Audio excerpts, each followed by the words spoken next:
Hi friends, welcome to finding flavours.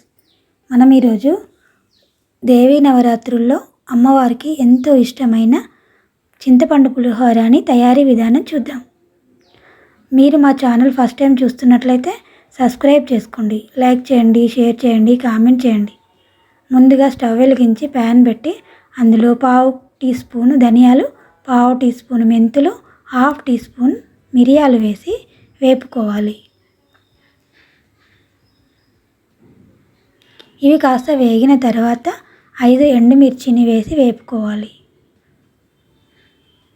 ఇవి కాస్త వేగుతున్నప్పుడు ఇందులోనే 1 టీ స్పూన్ వరకు ఆవాలు వేసి 2 టీ స్పూన్ల వరకు నువ్వులు వేసి వేపుకోవాలి.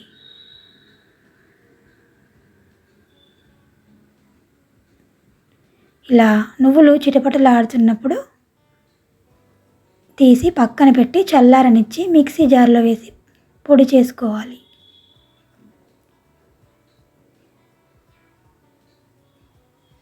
ఈ పొడిని మనం అన్నంలో చింతపండు గుజ్జు కలుపుకున్నాక ఈ పౌడర్ వేసి కలుపుకోవాలి. తర్వాత స్టవ్ వెలిగించి మూకుడు పెట్టుకొని 1/2 కప్పు ఆయిల్ వేసుకోవాలి. ఆయిల్ వేడయ్యాక 2 టీ స్పూన్ల ఆవాలు వేసుకోవాలి. ఈ ఆవాలు చిటపటలాడుతున్నప్పుడు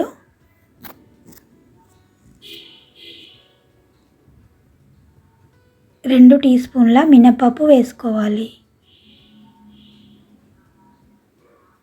2 టీ స్పూన్ల శనగపప్పు వేసుకోవాలి. ఇందులోనే 1/2 కప్పు పల్లీలు వేసి కలుపుతూ వేపుకోవాలి. ఇలా కలుపుతూ వేపుకోవాలి. ఇవి కాస్త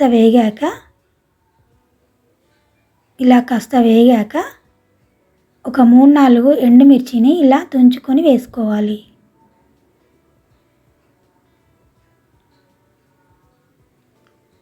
ఇలా వేగాక 7-8 పచ్చిమిర్చిని ఇలా చీలికల్లా చీరుకొని వేసుకోవాలి.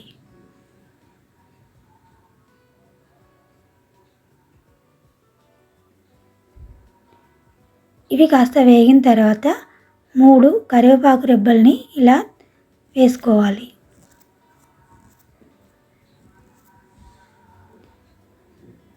కరివేపాకు వేసుకొని కలుపుకొని ఇప్పుడు 1 టీ స్పూన్ వరకు పసుపు వేసుకోవాలి.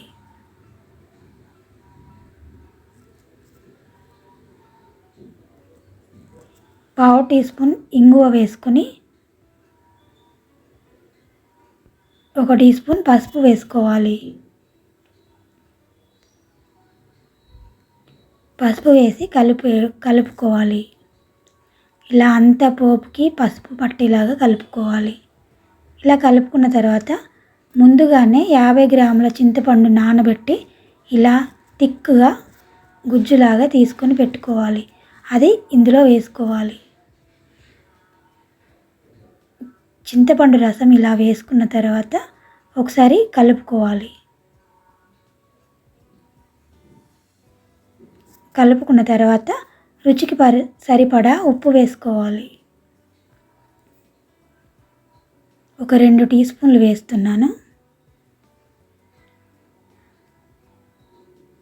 తర్వాత మళ్ళీ వేసుకోవచ్చు అవసరమైతే.